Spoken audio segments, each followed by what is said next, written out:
Good morning, everyone, and welcome back to the Radical Edge of HR, powered by HR Knowledge Source. And of course, I'm your host, Tanya Hawley, and I'm so happy to be back with you again. It's been a little while. And of course, today we are celebrating Women's Small Business Month.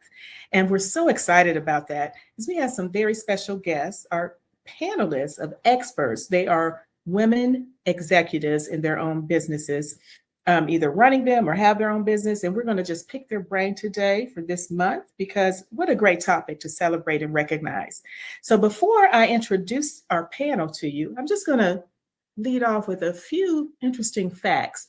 Did you know that there are 13 million estimated women-owned businesses in the United States, which represents 42% of all companies? That's a lot. We are running stuff, y'all. I'm just saying. And did you also know that companies with women in executive positions have a higher total return to shareholders than those without? Something to think about, especially those that don't have women in charge. I'm just saying. All right. So, those are just a few tidbits I wanted to lead our conversation off with. But let me go ahead and introduce you to our wonderful panelists who have taken the time to be with us today. So, please join me as I welcome to the panel Miss Tracy Stiff. There's Tracy. Hello, Tracy. Hi, how are you, Tanya? Welcome. Doing great. And Tracy is with Town Center CID, and I'll let her tell you a little bit about that in just a moment. Please join me also in welcoming Miss Allison Giddens. Hello, Allison. Welcome. Hi, how are you? Doing great. Allison is with Wintech Incorporated. So thank you for joining us. And last but certainly not least, we have Lisa Mello with Live Safe Resources. Hey, Lisa. Good morning. How are you? Good morning. I'm great. Thank you all so much for joining us this morning. I'm excited to have you all here. I love when we have panels because we usually have some very good conversations. So before we officially kick off, I would like for each of you to introduce yourselves and tell us just a little bit about yourself and your company. And so, Tracy, I'm going to start with you. If you could go ahead and introduce officially. Terrific. Good morning. I am Tracy Stife. I am the Executive Director of the Town Center Community Improvement District. We are a 28-year-old organization based in Kennesaw, Georgia, that helps improve and retain property values in an area. We have a board of commercial property owners that invest in infrastructure and placemaking projects in order to improve our community. Great. Thank you so much, Tracy Stife. I'm sorry, I mispronounced Stife. Okay. Okay. And Lisa, I'm going to move to you now and let you officially introduce yourself, please. Great. Thank you. I'm Lisa Mello with Live Safe Resources. We are a domestic violence and sexual assault agency based here in Cobb County. We have support services for victims and their families based in Cobb, Paulding, and Cherokee counties. But honestly, in the last year, we have served from over 78 counties across the state of Georgia and 6 other states as those who are seeking safety, over 2,000 of those right here in Cobb County. And a little side note, Allison's actually my boss, and Tracy is a former board member and strong supporter of Live Safe Resources. So we're in good company. Yeah, absolutely. Oh, wow. Look, no pressure. I didn't know I was inviting your bosses. Sorry, Lisa. Allison, if you would please give us the pleasure of introducing yourself officially. You all crack me up. My name is Allison, and gosh, had I known that I was the boss, wow. No, I'm just kidding. I am a co-owner of Wintech. Wintech is a small business. We are an aerospace machine shop, so we make parts for companies for national defense and aerospace, the Lockheed Martins of the world, people like that, groups like that. We are 40 people strong. We've been around for a little over 33 years, 34 years, 38 years. I don't know.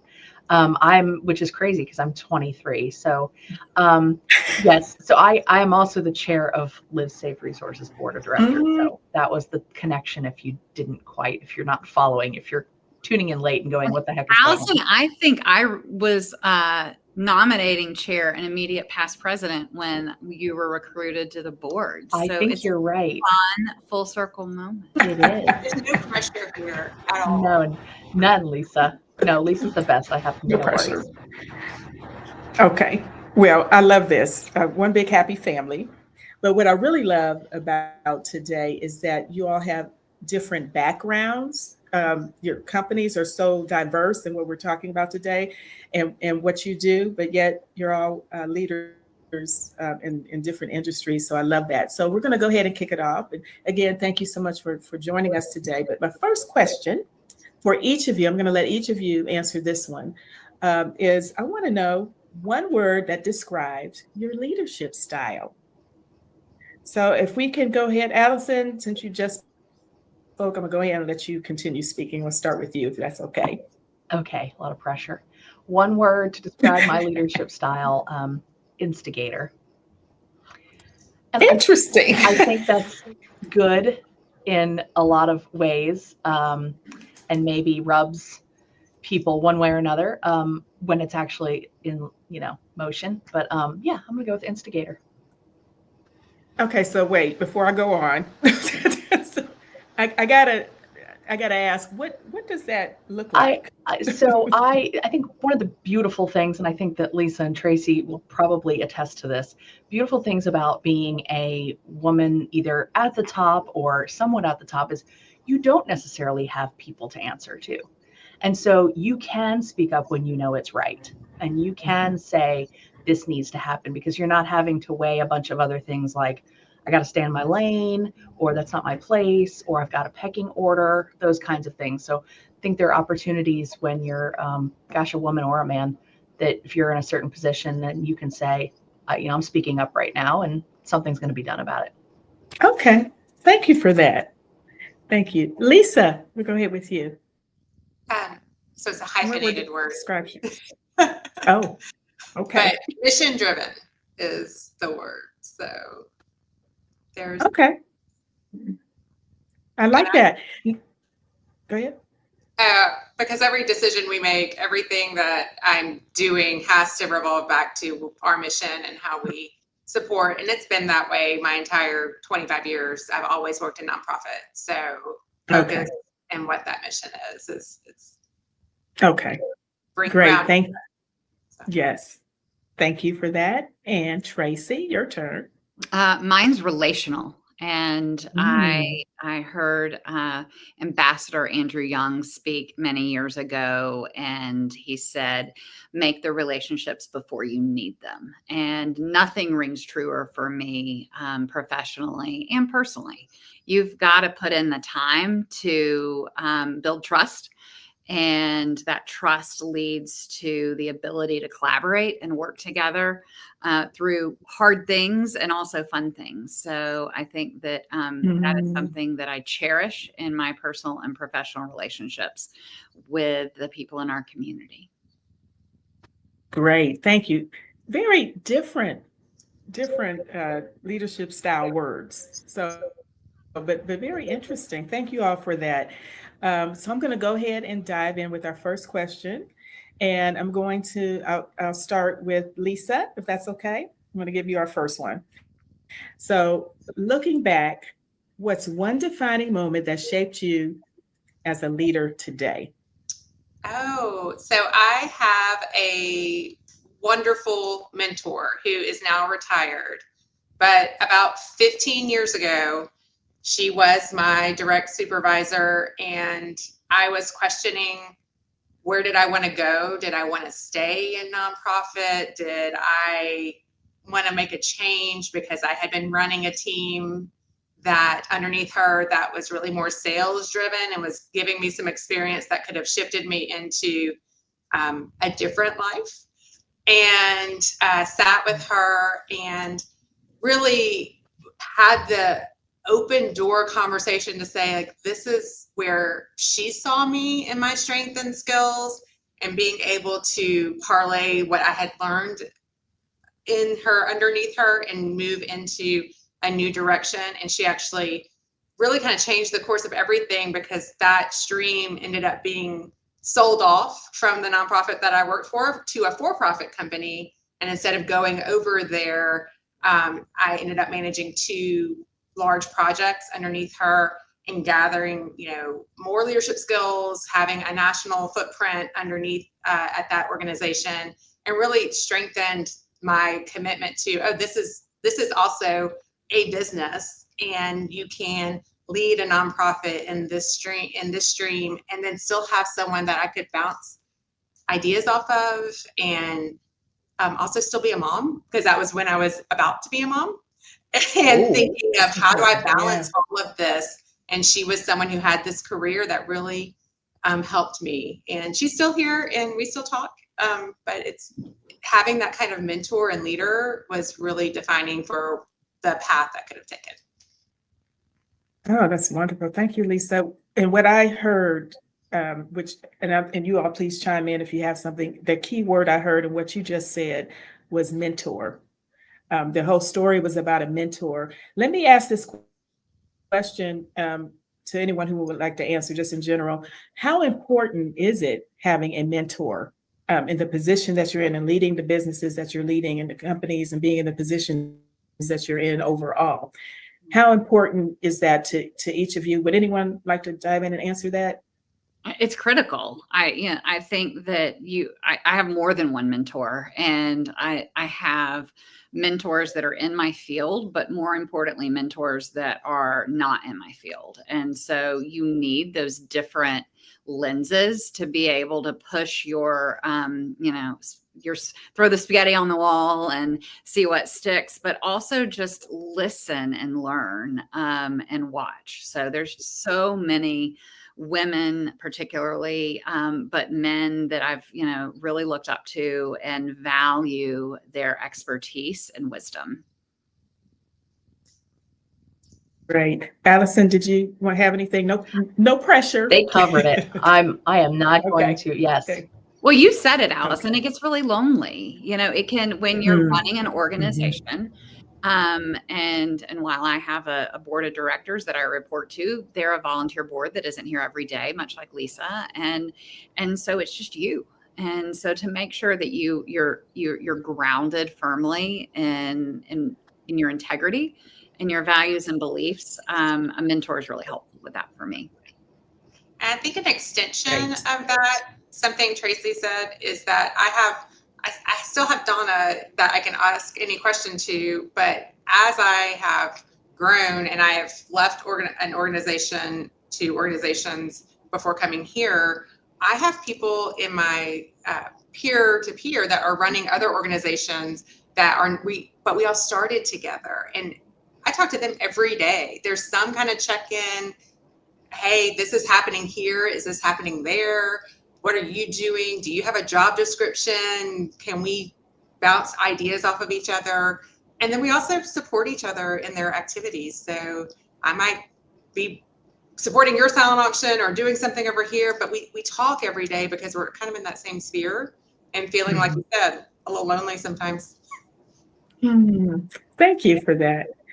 And what I also picked up, what made me think, is it's nice to have other perspectives, because sometimes our lens can't see what other people are seeing, or their experiences would dictate to make us think differently or see things differently. So thank you for that. Let me move on to number 2, because we could probably just talk about that for the whole hour, but we're not. We're going to move on to the next question. And Allison, I'm going to direct this one to you. How has being a woman in business influenced your leadership style and decision making? It's funny. I don't know the opposite, right? So I don't know what would have happened if I were a male. So I think that going into any industry, I was brought up to know that I could do whatever I wanted to be. I think in the same year when I was a kid, I wanted to be president of the U.S. and a veterinarian. So who knows? It's never too late, right? That's right. But I think just overall, going into a room, I'm in manufacturing, and that is definitely a male-dominated industry. I think walking into a room, I used to be more hyper-aware that I was the only one that looked like me walking into the room. But I think as I've grown in the industry, and as I've grown to know people and consider them my peers, I don't think about it anymore.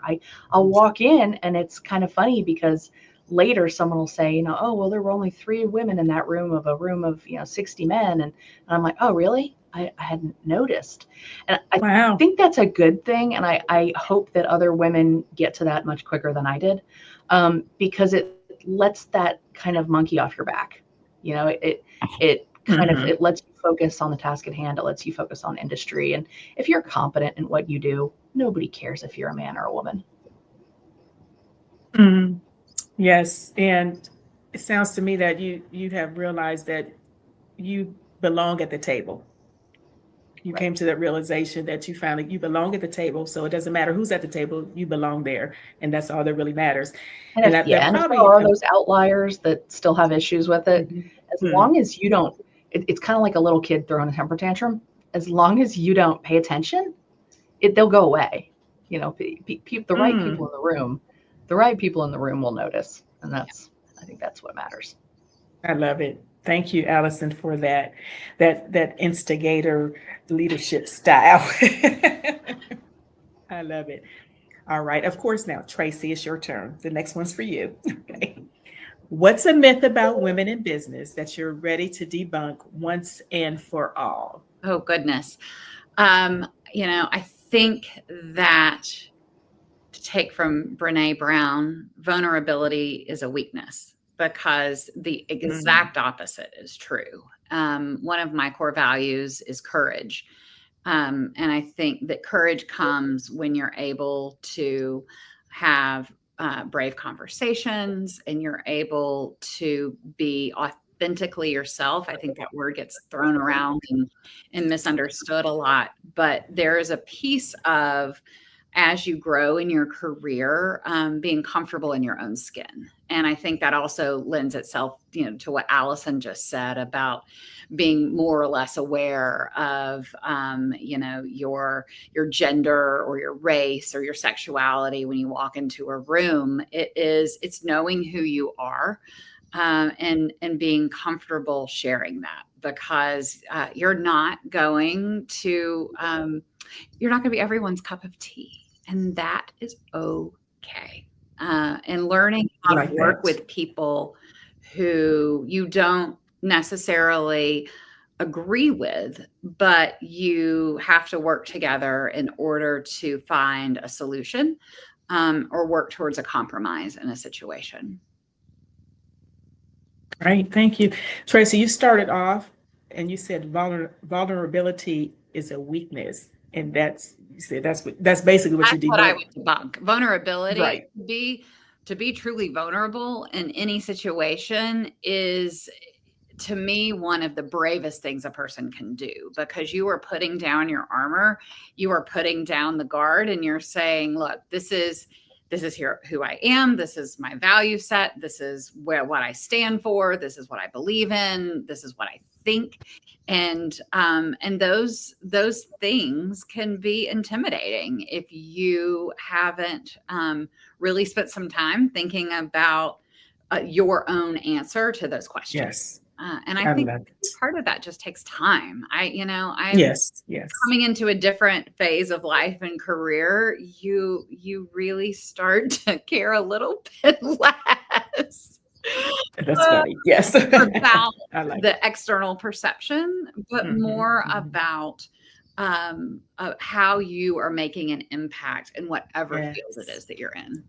Oh, I love that. That's why I went back to it, because I love that you said you debunked vulnerability as a weakness. I love that, because when you think vulnerable, you think weak. Yeah. Well, and when you speak truth to something, just think about something that you felt is like a hard conversation, and you have to be honest. And once that truth is out there, a response is required. Good, bad, and different. There's some sort of action that, or additional conversation that needs to be taken. And so to put that out there and to let someone else either learn from it, judge it, or take action from it, can be intimidating and scary if you don't know who you are on the inside. Thank you. That's really good stuff. Thank you, Tracy. I like that. Anyone else want to comment on that part? It's really you're refreshing welcome too to. when that you do open your mouth and say something when other people come up to you and you're like, oh, I was thinking the same thing. Yeah. Or, oh gosh, I wanted to Mhm. say something, but I'm glad you did. It's like, well, then speak up. Yes. Uh, be the leader that you are. That's why you all are leaders. That's why you're here today. Thank you. That was great. Thank you, Tracy. Yeah. All righty. The next question, I'm going to, I guess I'll start over. Or you know what? I'm going to let you all decide whoever raises their hand wants to answer this. I'm not going to point. So you all just tell me whoever would like to answer this question. Okay, I'll give you the option. What's been the biggest economic or industry challenge you faced recently, and what did it teach you about resilience? I think this is really good for today's I think where we're at today. Lisa should take that. I was thinking the same thing. I'm like, You want me to take No pressure, Lisa. No pressure. No pressure.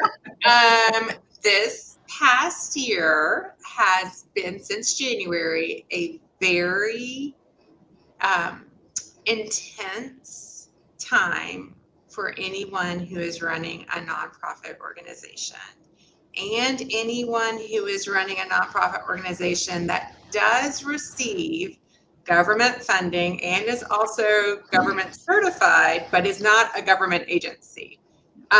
So that being said, it has presented its own challenges with not only understanding and making all the different turns every other day on what's being asked of us to do.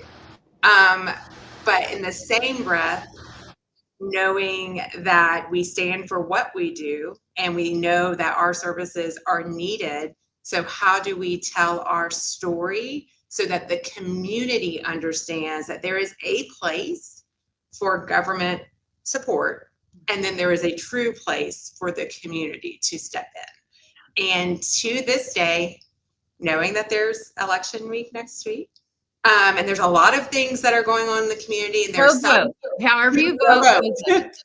Go vote, number one.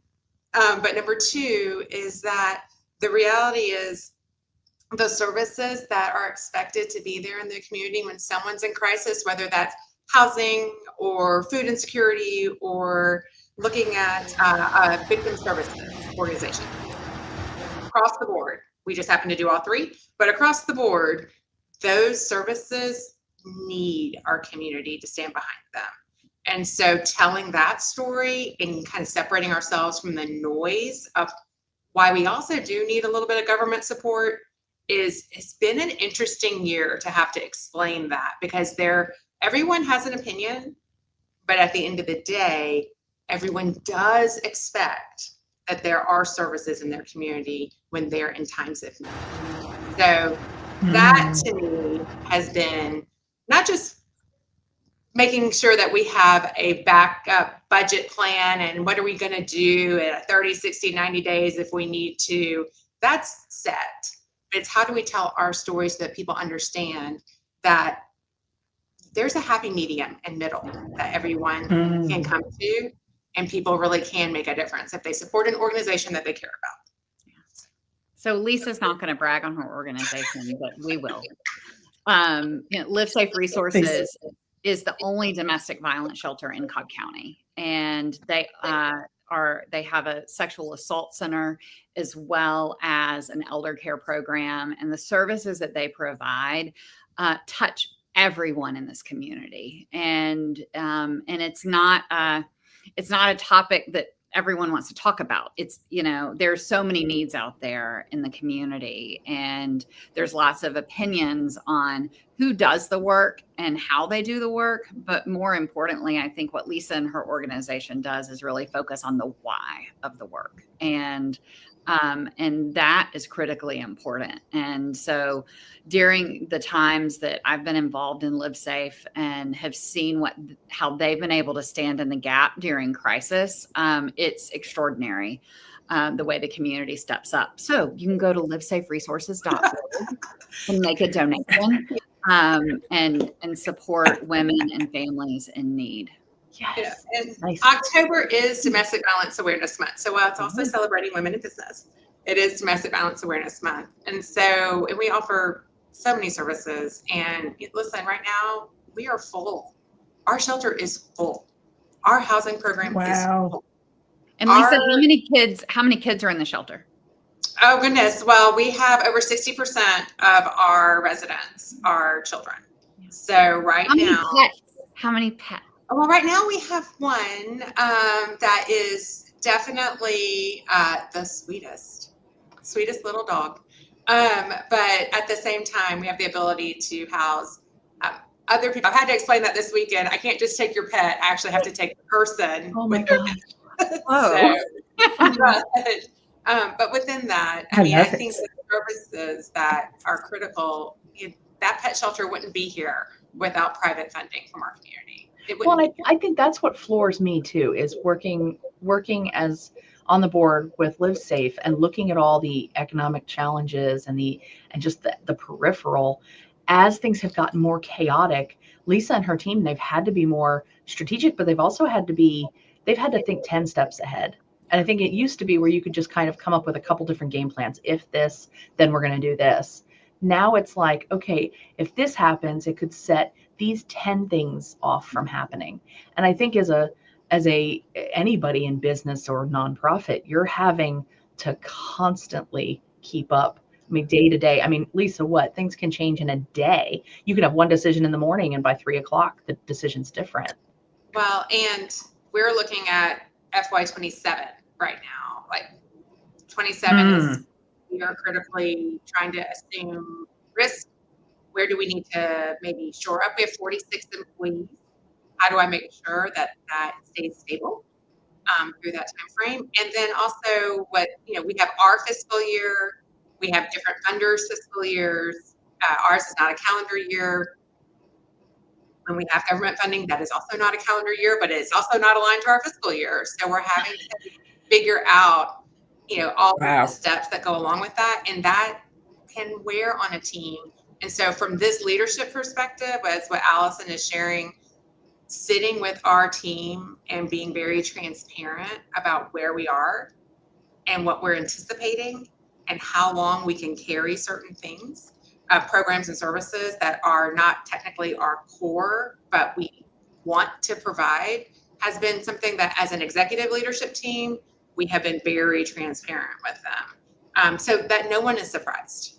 No one is surprised if something changes. And that can be uncomfortable for the team. And it's not to instill fear in anyone. We have been very clear, like, you are all secure right now. But I can't tell you that in 27 because I don't know what's going to happen tomorrow with the group. So That's the norm, not knowing what's going to happen tomorrow. So, Lisa, hands down, you were the best one to answer that question. I'm just saying, hands down. Yeah. Hands down. Thanks, Tracy, So for the shout out. LiveSafeResources.org. I mean, I was going to let you do it at the end, but okay. We got it in there quick. But No thank money, you no for sharing mission. that. Those two things go together. No. With anyone, probably everyone, I should say, right? With that quote right there, absolutely. But I thank you, Lisa, because expressing that, explaining that to people, but most importantly, let people know that it's not all the government's responsibility to help your fellow neighbor, or to just help, period, and to give, etc. So let's we won't get into that. That could be a whole nother show or podcast. So, but I'm glad you said it and put it out there. So hopefully people will have a better understanding of that in this economic questions that are going on right now within everyone's organization, especially nonprofits. So thank you for that. Woo, that was kind of heavy, y'all. But I appreciate the information, and hopefully our audience will too. I'm sure they will. So the next question, I'm going to do the same thing because that was so good. You all do better without me asking. You just decide who wants to, or dictate. Sorry, Lisa. I'm gonna try and help you, Lisa. If they all point to you again, I'll try and help you out. So TRE, the Radical Edge, stands for the Radical Edge, of course. What's been your most radical business decision or move, and how did it pay off? Who wants to answer that one? Do you have something good, Radical. Tracy? I always have something good. Of course. Oh, and you wait. go, and then I'll go after you. So when I started this role 11 years ago, it was time for us to update our master plan. And we had just finished a study with the Atlanta Regional Commission. And so we were to move straight into a master plan. But this was an organization and a board that hadn't asked themselves, what do they want to be when they grow up? And so we embarked upon a visioning process where my board at the time was all men. So I'd always say it's the boys and me. And they're all commercial developers in real estate. And so we went and sat in a consultant's office and did a whole session, did all this good work. And then what was supposed to come back to us was the visual representation of, who we were going to be in brand and logo. And it came back and it fell flat. It just wasn't the right connection. And I had already 3 months into a new job in a new industry, paused a master plan, hired a consultant, made a bunch of dudes talk about feelings, and then the consultant didn't deliver in the way that I had hoped. And so I had to go to my board chair and pull the plug on that consultant before it was time to go into the next phase. So we completely pivoted. I know that's a word used a lot in COVID and on, but it was true. And I had to go in and say, look, this isn't where you all see us going. And in order to be good stewards of the dollars that these property owners are investing, I think we need to pull the plug and take a step back.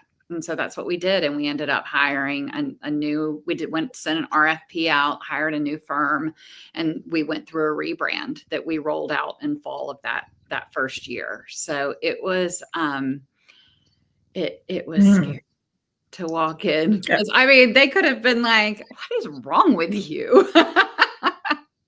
But it turned out to be a home run. So that was good. Nice. Well, Great. Thank you for I that. feel special for getting to know the backstory on that. So what? I feel special to get to know the backstory. I know. Nice. I think, and that's our goal. We want you all to feel special. Feel special. Go ahead, Allison. I think for Wintech, first off, John and I, my business partner, we've worked at Wintech for many years, him many more than I have. And we decided to buy the business from our mentor and the first owner during a pandemic. So I'd say that was kind of, I don't know if it was brave or dumb, but that was a radical business decision for sure. But I think the even bigger one we had was right after COVID. Remember how the job market was a weird place. Like everybody was having challenges in keeping the right people, and money was not growing on trees. Like our money tree just for some reason never flowered. So we had to think differently, and we polled our employees and said, okay, if we can't give you all the money that we would love to give you, what's the next best thing? What do you want? And 90% of them said, we want 4-day work weeks. And we sat down, we looked at things, and we went, well, you know what? I think we can make this happen. So it was kind of a jump. At first, we didn't think it was as big of a jump because many of our customers were already on 4-day work weeks. So we thought, okay, we're just going to align to what they're doing. Immediately, productivity plummeted. And part of that we can now attribute to when you're out for a day. If you're out on a Tuesday on a 5-day work week, you're out for a fifth of the week. If you're out on a Tuesday on a 4-day week, you're out for 25% of that week. And it doesn't sound like much, but it's a bunch.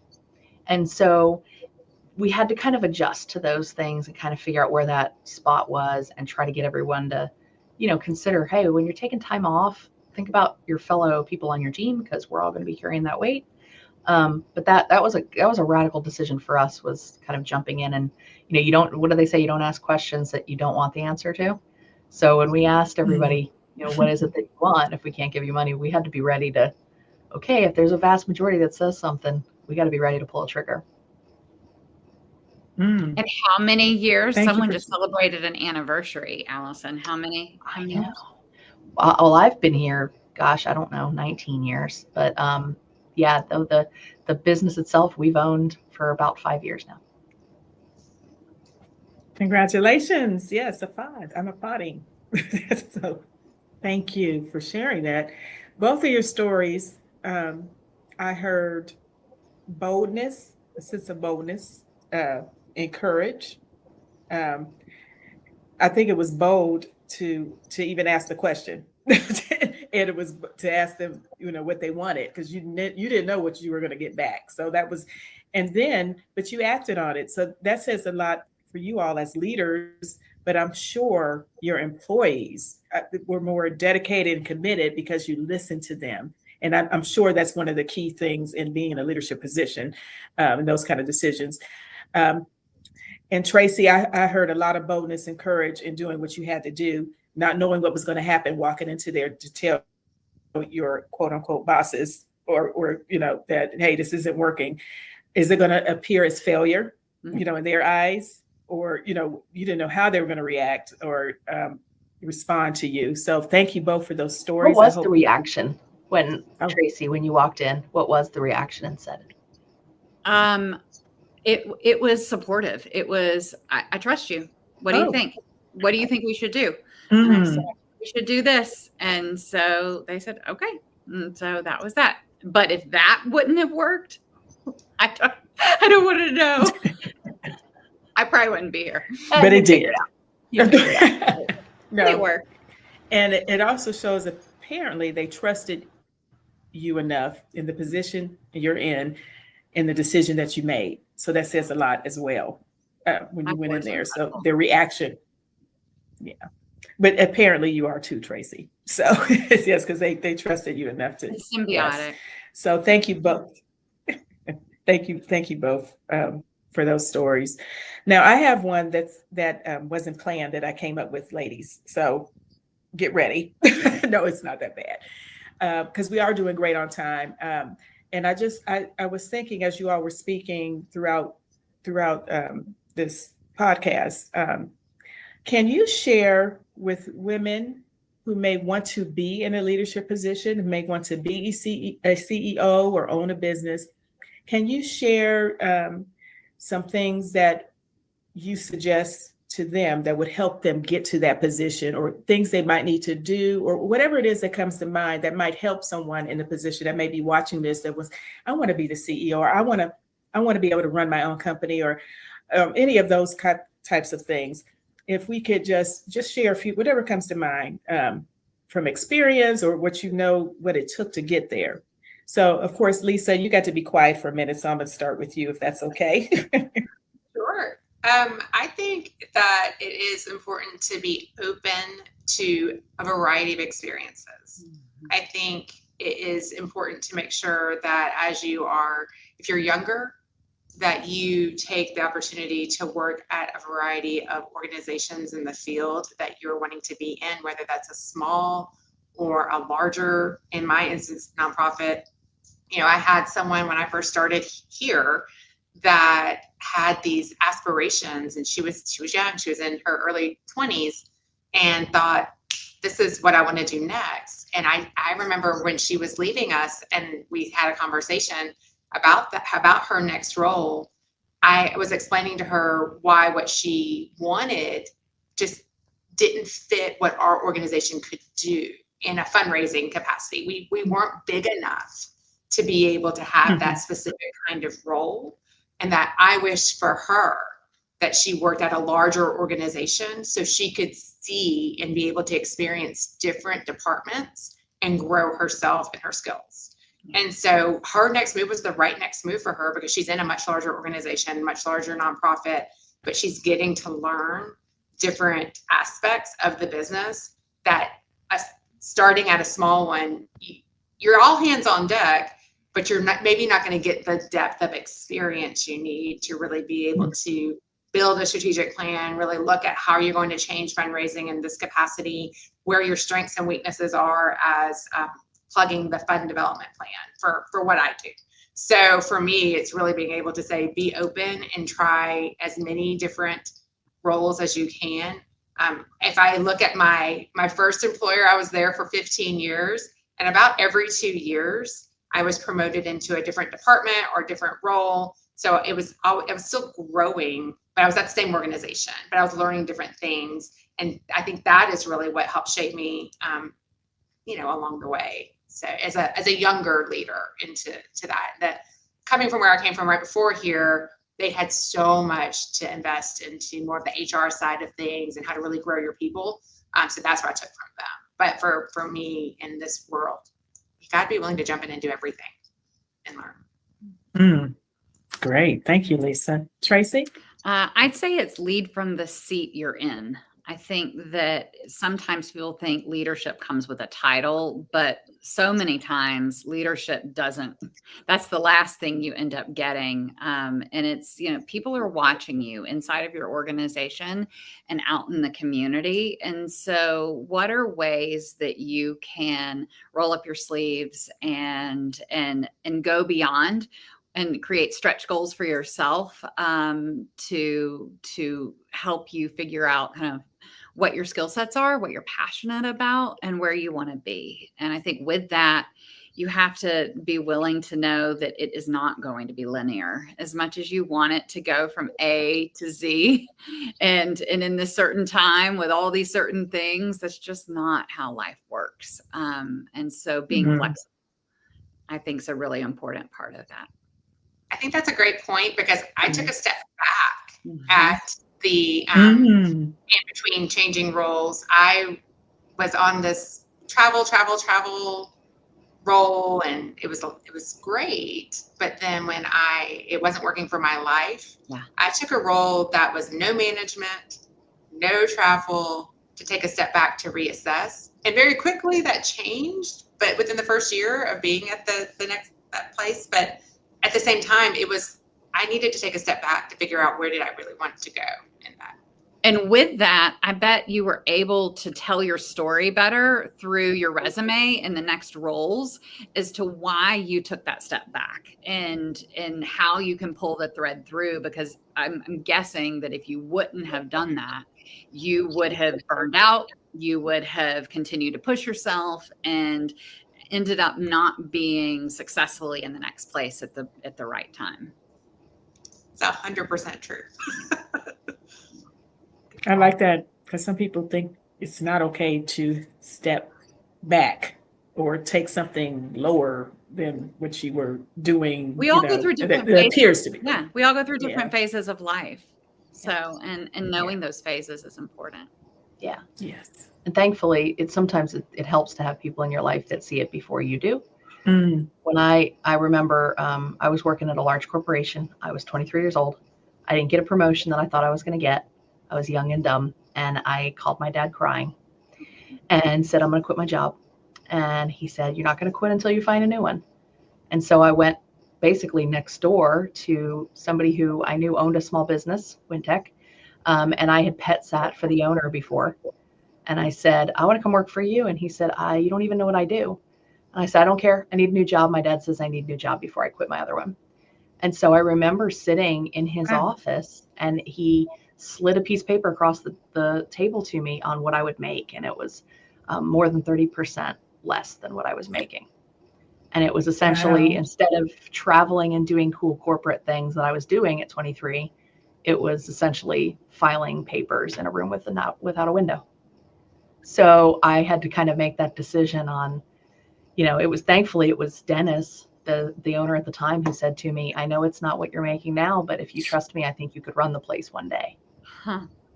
And so it takes, I think, somebody else sometimes seeing it. And it goes back to your point about mentorship. And, you need the people to kind of help you open your eyes if they're a little closed. What a great story. Thank you for sharing that. 30% less in a room with no windows. And look at where you are now with that company. That's how you started. Thank you for sharing that story. And all of you, that was some great input. I'm sure that would help someone out there that is trying to get to the next level or get to where you are, ladies. So I appreciate you answering that question. So the last question, believe it or not, we're almost done, ladies. It was kind of fast. But if you would please share the best advice, and some of you actually throughout our conversation, you may have kind of shared some of this already, but if you can elaborate, or you may have another story or more input on the question, which is the best piece of advice you've ever received and who gave it to you? So, Lisa, I guess we'll go back to Lisa. God bless you. Thank you, Tracy. Okay, so I'm still trying to do this one. So let's just start with, it's still great advice, but it's to take the time to slow down and to appreciate what you're doing, but also recharge yourself. I'm not the best at it, and I've never been the best at it, but I can tell a difference when I do try to do that. And sometimes if you don't do it, the universe is going to force you to do it at some way. Uh-oh. Yeah. And it is actually my mother who has been giving me this advice since I was 16, because she could see how driven I've been my whole life. And I'm just like her. So apple and tree are not far from each other. But the reality is, if I don't slow down at certain points, I do end up getting sick and I'm not my best. And you can't perform like a robot. You have to actually take time to remember, and you can't expect other people to be a robot. So you've got to create that culture that it's okay to take a step and breathe when needed. I bet a lot of people can relate to that, especially women in leadership positions, because you go, and then your body will make you slow down if you don't do it yourself. Your body will do it for you, and you don't want that. Yes. So what's the saying? Moms know best. Know best. So great advice. All right, and Tracy? So I had one, and I'm going to go in a different direction because we talked about the first Okay. one. But so I would say, as a more seasoned leader, understanding the difference between complacency and contentment. And I think that sometimes as type A, incredibly driven, very fast paced, big goal, big vision, big, hairy, audacious ideas.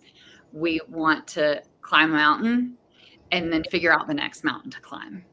And okay, I check that box. What have I got to go do that's bigger and better? And we don't take the time to be content. And that doesn't mean being complacent. It doesn't mean, not still being engaged in the work you're in, but reveling in your success a little bit and saying, look what my team, look what my organization, look what I have accomplished over a period of time. And so that for me has helped me judge when I'm in maybe a phase of burnout, or I maybe just need a vacation, like Lisa said, or it's time for me to pour into something else in my role that gets my wheels turning and makes me excited again. Because sometimes doing the same thing every day, as you go through your career, you're like, oh, I want to go do that other fun thing. I don't want to do this hard thing. And that can wear on you, but not feeling like you've got to go climb the next highest mountain, but to enjoy the view from the top. Thank you, Tracy. I love it. And Allison, last but not least. Oh, yeah, I love those two bits of advice because I think mine kind of ties into that. So there's a two-parter. My dad always said that, especially early in your career, you say yes to everything. You have the opportunity to do something, you get to learn, you say yes. You don't know how to do it, doesn't matter, you're going to figure it out because lesser people have done far more. So you're just going to do it. But then there does come a point, and I think we've kind of touched on this, where point in your career that you go, okay, I have to stop saying yes to everything. Sorry, don't hold me to this, what I'm about to say, okay? I have to stop saying yes. Coming from any one of us. I know, right? That's rich, right? Right. Do But as I say, Allison, carry not on. as I do. Or yes.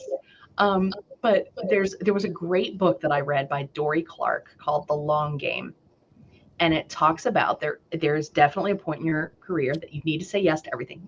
Every single phone call that comes through, hey, can we meet for coffee? Blah, blah, blah. Yes, say yeah to those things. Then there's a point in your career where, God, I would even say it's like mid-career on, where you have to start saying, especially when you look at your calendar and you start going, oh my gosh, when am I going to sleep? You have to look at things and say, okay, is this opportunity I have, is this a hell yeah? Because if it's not, then it's a no. And I think that gets, I think for people pleasers like all of us, it's hard when someone you just met at a conference that has 4 mutual friends as you, and they want you to meet for coffee sometime the next week or two, and you're looking at your calendar going, first off, this coffee meeting is going to do nothing for me. This person needs me more than I need them, but I'm getting to the point where I'm burned out, and you have all these excuses, then the answer is no. And you don't necessarily have to have excuses for it. You can just say, now's not a good time. Or, hey, love to stay connected. The next couple of weeks are wild for me. And leave it at that. I think that the advice I'd give to anyone in any career would be, there's a point in your career to say yes to everything, no questions asked. And then you have to decide when that turning point happens and when you have to start being a better steward of your own life and being of your calendar, of your time. Being a Thank better you. steward of your own life. Yes, I'm writing that down. I see Allison's book. What was the name of the book that you recommended again, Allison? The Long Game. It's yellow cover. Dory Clark, Dorie Clark. Dory's out there like, yeah. She's awesome. Her books are so cool. They're great. Yes. Oh, thank you, Allison. Thank you all. I just want to recognize there's been a few comments over here.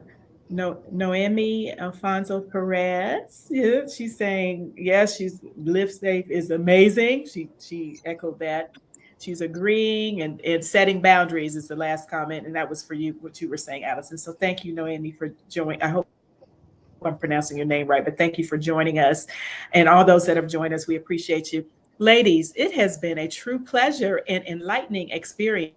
Thank you for sharing your wisdom, your nuggets in celebration of Women's Small Business Month. We truly appreciate your time, your talents, and your information. As we close, if you're in the, I don't want to say position, but if your company, if you like people to follow you or find you or anything like that, I want to give you the opportunity to do that as well. So, Lisa, Tracy kind of gave all your information, but if you'd like to reiterate your information, and then I'll let Tracy and Allison do that as well. Sure. So you can follow us on all social platforms at Live Safe Resources. Our website is livesaferesources.org. We are a 24-hour-a-day, 7-day-a-week operation. So at any point, if you reach out to us and you're in crisis, we are here for you. Thank you. Tracy? All of our platforms are simply Town Center Community. And Allison? Find me on LinkedIn. Happy to connect, but if you do reach out to connect to me, please put a note in there because I do not accept all connection requests. Tell me how to learn for us. That's right. Plug HRKS. I mean, come on, guys. All right. Thank you all so very much. And of course, I'm Tanya Holly. It was a pleasure being your host today. Thank you all for joining us, whether you're watching now or later. We appreciate you. And if you have any need for HR services, please hit us up at HRKS LLC on all of the platforms. So happy to have you on. Of course, at HR Knowledge Source, we know HR. We can help you with anything related to HR. Thank you all for joining us in celebration of Women's Small Business Month. I appreciate you and your time. And I'm hoping we can, you can come back and we can have some more conversations because this was actually fun and informative. I like those kind of conversations. I learned something new too from my friends. So. Yeah, I love that. I love that part too. Great. Even though it was your bosses that were here. I'm just saying. All right. Everyone, enjoy the rest of your day. Thank you so much. And we'll see you next time on the Radical Edge of HR. Goodbye, everybody.